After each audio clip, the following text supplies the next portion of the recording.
या सीधी सीधी चलो घोड़ी, चल मेरे घोड़े तब्बत तब्बत। अब 25 साल की लड़की 4 जगह वो मुंह मार चुकी होती है। प्रसिद्ध कथावाचक अनिरुद्ध आचार्य जी महाराज, ये नाम आपने बखूबी सुना होगा। लोग इन्हें एक और नाम से जानते हैं, पूकी बाबा, क्योंकि अनिरुद्ध आचार्य आजकल कथा प्रवचन से ज्यादा मनोरंजन का काम कर रहे हैं। अगर ये फेमस हैं तो इनकी हरकतों और बयानों की वजह से। या सीधी सीधी चलो घोड़ी, चल मेरे घोड़े तब्बत तब्बत। हाल ही में अनिरुद्ध आचार्य के द्वारा एक बेहद बेहुदा और शर्मनाक बयान दिया गया है, जिसका वीडियो भी सोशल मीडिया पर वायरल हो रहा है। 25 साल की, अब 25 साल की लड़की 4 जगह वो मुंह मार चुकी होती है, सब नहीं पर बहुत। और वो 25 साल की जब तक आती है तो पूरी जवान होके आती है।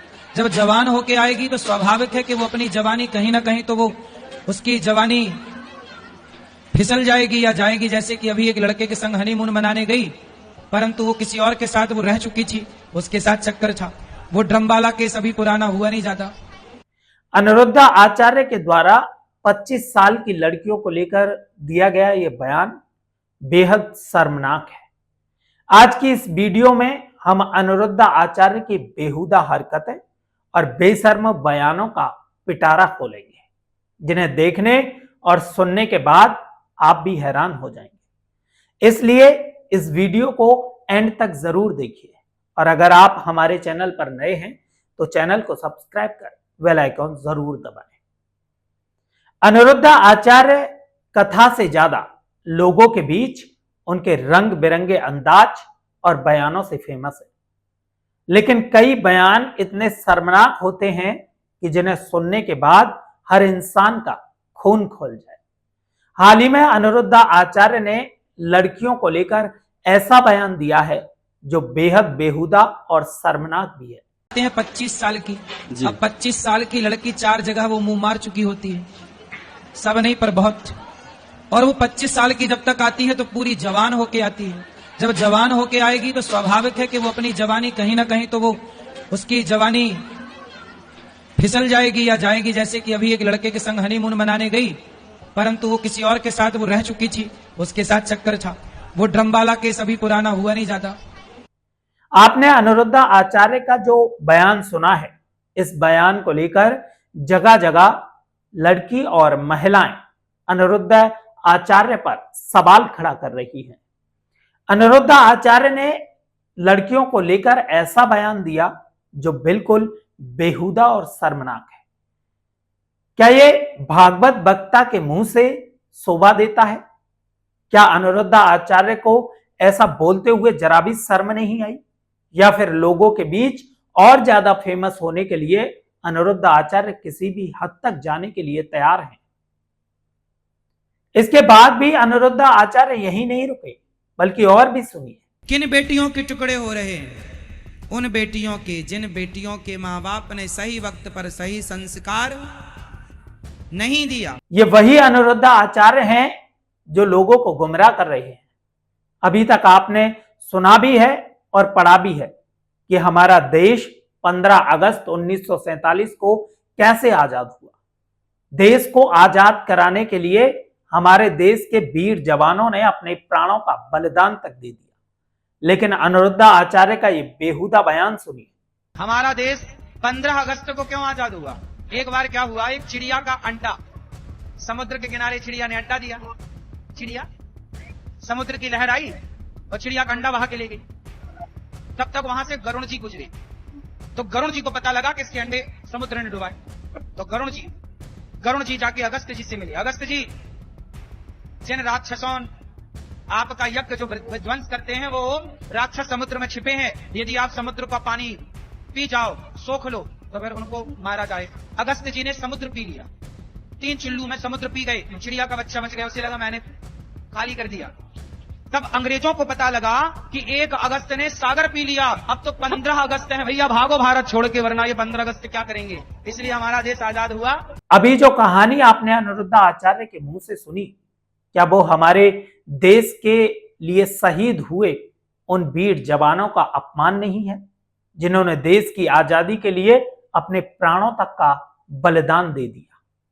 अनिरुद्ध आचार्य जिस भागवत गद्दी पर बैठकर ये बयान देते हैं, क्या ये बातें श्रीमद् भागवत में लिखी हुई हैं? भागवत गद्दी पर बैठने वाले अनिरुद्ध आचार्य बेहुदा और शर्मनाक बयान देने में तो माहिर हैं, लेकिन जब इनसे धार्मिक सवाल पूछा जाता है तो इनकी बोलती बंद हो जाती है, इधर उधर लोगों का मुंह ताकने लगते हैं। हाल ही में समाजवादी पार्टी के मुखिया अखिलेश यादव ने अनिरुद्ध आचार्य से भगवान श्री कृष्ण को लेकर सवाल किया था, तो अनिरुद्ध आचार्य की बोलती बंद हो गई, उनकी जबान लड़खड़ाने लगी, बातों को इधर उधर घुमाने लगे। कृष्ण भगवान का पहला नाम क्या था? भगवान श्री कृष्ण के तो हजारों नाम। पहला नाम क्या था? उनकी माँ ने क्या नाम रखा था? उनका नाम है, जो उनका सबसे पहले नामकरण हुआ कृष्ण। लाइव करो कृष्णा। तब पहला नाम क्या माँ ने बोला? भगवान के बहुत सारे नाम हैं। कन्हैया कह के चलो बोला, आइए कन्हैया कह के बोला। प्रचार करो। आप आपको बताइए, बहुत बधाई और शुभकामनाएं। आपको बस यही हमारी आपका रास्ता लग लगा। दिन रात भागवत कथा कहने वाले अनिरुद्ध आचार्य जब अखिलेश यादव के सवाल का जवाब ना दे सके तो लोगों ने अनिरुद्ध आचार्य को ट्रोल करना शुरू कर दिया और कुछ दिनों बाद अपनी कथा में अखिलेश यादव को लेकर हिंदू मुसलमान करने लगे।